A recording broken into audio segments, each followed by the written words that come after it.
Because even at that start, at the start of the operation, we had sent a message to Pakistan saying we are striking at terrorist infrastructure, we are not striking at the military, so the military has an option of standing out and not interfering in this process. Operation Sindoor पर दिया गया जयशंकर के इस बयान पर विवाद हो गया है। न सिर्फ देश में बल्कि पड़ोसी देश में भी इसको लेकर जोरदार चर्चा शुरू हो गई है। जयशंकर के इस बयान के बाद सवाल उठने लगे हैं कि क्या पाकिस्तान को ऑपरेशन सिंदूर की जानकारी भारत ने पहले ही दे दी थी। राहुल गांधी ने भी जयशंकर को घेरते हुए सवाल उठाए थे।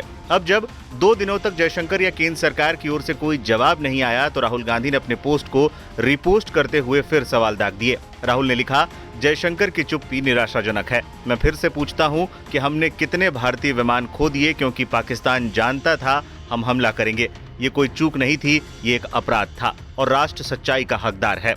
अब राहुल गांधी के उठाए सवाल पर पाकिस्तानी मीडिया में भी चर्चा शुरू हो गई है, जिस पर बीजेपी ने कांग्रेस को घेरने की कोशिश की है। बीजेपी आईटी सेल के हेड अमित मालवीय ने पाकिस्तानी चैनल का एक वीडियो शेयर करते हुए राहुल गांधी को घेरा है। मालवीय ने पोस्ट में लिखा, राहुल गांधी आपको शर्म आनी चाहिए। एक बार फिर पाकिस्तानी मीडिया उनके सोशल मीडिया पोस्ट को हथियार बना रहा है ताकि फिर एक बार झूठी कहानी को आगे बढ़ाया जा सके। ये कोई नई बात नहीं है। पहले भी पाकिस्तानी प्रतिष्ठानों ने आतंकवादियों को पनाह देने में अपनी भूमिका से ध्यान हटाने के लिए अंतर्राष्ट्रीय मंचों पर राहुल गांधी के बयानों को जोरदार ढंग से उछाला था। उनके शब्द बार बार सीमा पार आतंकवाद को प्रायोजित करने वालों के लिए कवर के रूप में काम करते हैं। राहुल गांधी आधुनिक युग के मीर जाफर हैं। अमित मालवीय को जवाब देते हुए कांग्रेस नेता पवन खेड़ा ने भी पाकिस्तानी न्यूज चैनल का वीडियो शेयर कर दिया, जिसमें जयशंकर के बयान पर चर्चा हो रही थी। वीडियो के साथ खेड़ा ने लिखा, पाकिस्तान के किसी टीवी चैनल पर कांग्रेस के किसी नेता का नाम आ जाए तो प्राइम टाइम में उछल कूद होने लगती है। अब देखिए पाकिस्तान के टीवी पर एस जयशंकर का बयान चल रहा है। देखिए पाकिस्तान की ओर से विदेश मंत्री को मिलने वाली क्लीन चिट। क्या आज होगी इस मिली भगत पर प्राइम टाइम में उछल कूद? विदेश मंत्री एस जयशंकर ने आखिर कहा क्या था? 22 अप्रैल को जम्मू कश्मीर के पहलगाम में आतंकी हमला हुआ था, जिसमें 26 लोग मारे गए थे। भारत ने इसके जवाब में 7 मई को ऑपरेशन सिंदूर के तहत पाकिस्तान और पीओके में आतंकी ठिकानों पर हमले किए।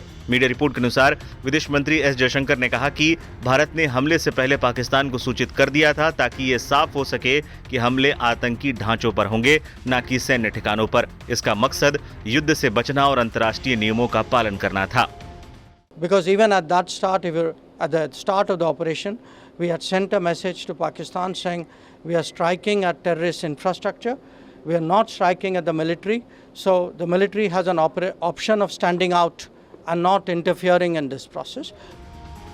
इससे पहले कांग्रेस ने मामले को लेकर एक अहम प्रेस कॉन्फ्रेंस भी की थी, जिसमें पवन खेड़ा ने केंद्र सरकार को आड़े हाथों लिया था कि कैसे जयशंकर जी खुद प्रेस एजेंसीज को सामने बैठाकर और खुद बता रहे हैं कि हमने पाकिस्तान के आतंकी ठिकानों पर हमला करने से पहले पाकिस्तान को सूचित कर दिया था। अब यह सूचित करने का क्या मतलब होता है?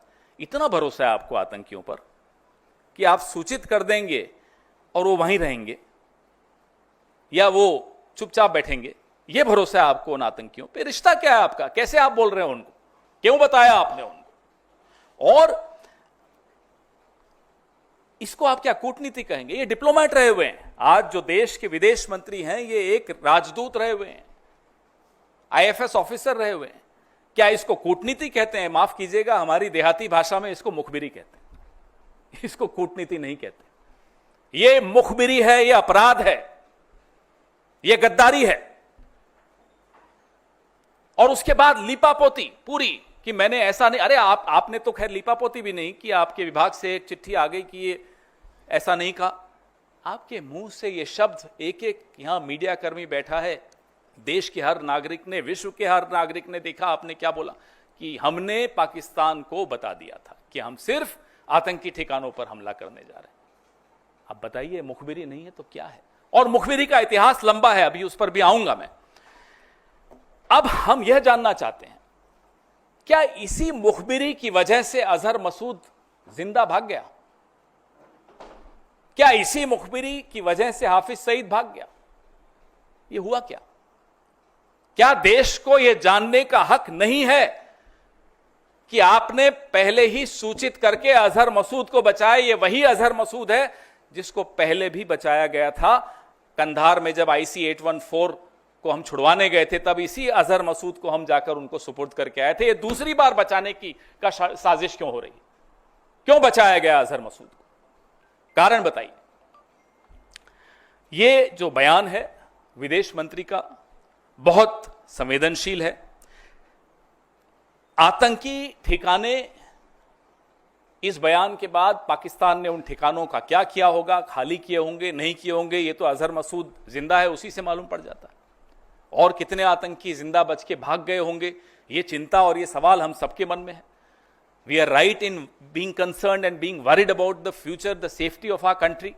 If we have forewarned Pakistan, then obviously most of the terrorists like Azhar Masood, like Hafiz Saeed would have escaped. Why did we allow that? That's a question, that's a concern which every single Indian faces today. And the minister and the prime minister must open their mouth and come out clean. अब कल खबर आई कि ISI के लिए काम करने वाले कुछ लोग, कुछ जासूस पकड़े गए। पहले भी खबर आई थी, DRDO का एक प्रदीप कुरुलकर संघ से बड़ा जुड़ा हुआ था, राष्ट्रीय स्वयंसेवक संघ से, पाकिस्तान को कुछ सूचनाएं गोपनीय देता था। क्या हुआ उसका? आपने उसके बाद सुना, हमने प्रेस वार्ताएं की, बार बार उस मुद्दे को उठाया। क्या हुई? लिपापोती हुई? हो क्या रहा है प्रदीप कुरुलकर का? तो आप बीच में कोई खबर आती है कि भाई ISI के लिए कोई ध्रुव सक्सेना काम करते हुए पकड़ा गया भारतीय जनता पार्टी का, फिर आता है प्रदीप कुरुलकर DRDO के साइंटिस्ट हैं, संघ से बड़े जुड़े हुए हैं, पूरा दूसरी तीसरी पीढ़ी संघ के साथ जुड़ी हुई है। क्या हुआ उनका? ये है क्या? ये क्या मुखबिरी का इतिहास है?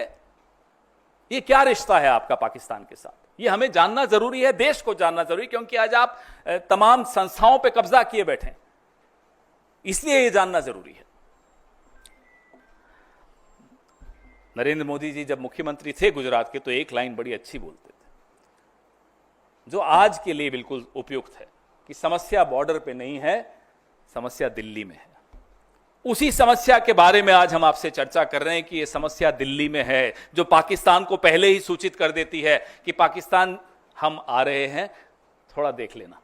दूसरा वीडियो चलाइए। हम पर बड़ा बोला जाता है कि अरे राहुल जी का बयान पाकिस्तान के टीवी पे चल रहा है, हमारी सहयोगी सुप्रिया जी के लिए आया पाकिस्तान चला रहा है, मेरे लिए आया पाकिस्तान के टीवी पे चल रहा है।